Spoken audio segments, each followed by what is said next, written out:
Petite vidéo rapide aujourd'hui pour vous lire un article. CAC 40 pénalisé par les prises de bénéfices, la bourse de Paris se replie. Oui, parce qu'il arrive des fois que la bourse se rétracte, mais ce n'est pas forcément pour une crise géopolitique ou une news que vous n'avez pas vue. C'est simplement un effet comptable pour prendre des bénéfices ou même prendre des pertes et les valider pour pouvoir les défiscaliser l'année prochaine. Vous avez des positions qui se soldent et ça peut des fois faire baisser fortement la bourse, surtout que ça dépend des acteurs, ça peut être des particuliers mais aussi des professionnels qui ont des portefeuilles bien plus conséquents et il arrive que ça fasse un peu vaciller la bourse, surtout si vous avez des faibles volumes, surtout du coup pendant les vacances de Noël de fin d'année. Le CAC 40 évolue en baisse à la mi-séance de ce jeudi dans le sillage de Wall Street qui a connu une correction la veille. Le marché commence-t-il doucement à atteindre ses limites? La bourse de Paris évolue en tout cas en baisse ce jeudi, le CAC 40 cédant 0,58% à 7539 points à la mi-séance. Comme l'ensemble des autres places, le marché parisien pâtit de la prise au profit de la part des investisseurs, alors que le CAC 40 affiche pour l'heure une hausse de plus de 16% sur l'ensemble de 2023.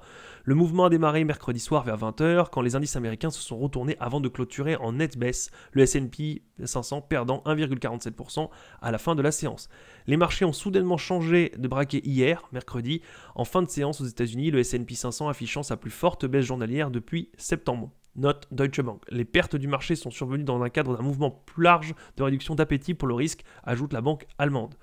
Des actions qui commencent à être chères. Ce mouvement de prise de bénéfices s'observe alors que les investisseurs sont de plus en plus optimistes sur les futures réductions des taux directeurs des grandes banques centrales, dont notamment la Réserve fédérale américaine. Oui, mais on peut viser une réduction sur le long terme. Il n'empêche que certains prennent leurs bénéfices ou leurs pertes juste avant la clôture comptable et reviendront sur le marché en début janvier. Donc vous pouvez avoir d'énormes baisses pendant les quelques prochains jours qui restent et avoir une hausse du marché dès la reprise de l'ouverture en janvier. Ça ne change absolument rien au scénario long terme, qu'il soit haussier ou baissier, mais c'est un événement du calendrier comptable qui vient juste faire une interférence. En fait, les contrats à terme évaluent maintenant à 92% la probabilité d'une réduction d'ici mars, ainsi que les réductions de 152 points de base au total d'ici la réunion de septembre 2024. On pourrait commencer à se demander si les investisseurs n'ont pas déjà largement consommé les anticipations de baisse de taux de la Fed et s'ils ne vont pas commencer à se pencher un peu plus sur l'aspect micro-résultat des entreprises dans un environnement où les actions commencent à être chères, souligne Alexandre Baradez, responsable de l'analyse marché chez IG France. Oui, puisque comme on a eu une anticipation de baisse de taux de la part de la Fed, le marché a continué de monter en se disant ça y est, on va desserrer on va rebaisser les taux, ce qui va desserrer et être plus favorable pour l'économie. Donc les actions vont monter parce que les entreprises vont gagner encore plus d'argent.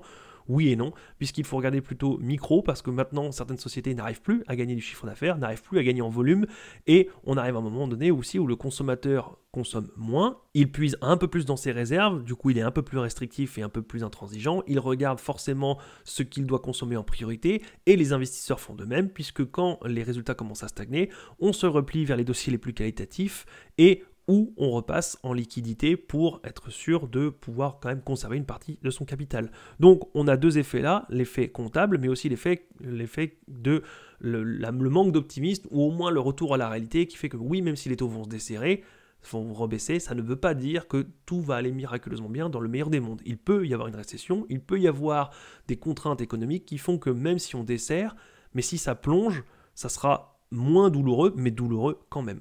Voilà, donc c'était juste pour vous donner un peu le scénario de fin d'année. Ne paniquez pas si jamais vous avez vu la baisse.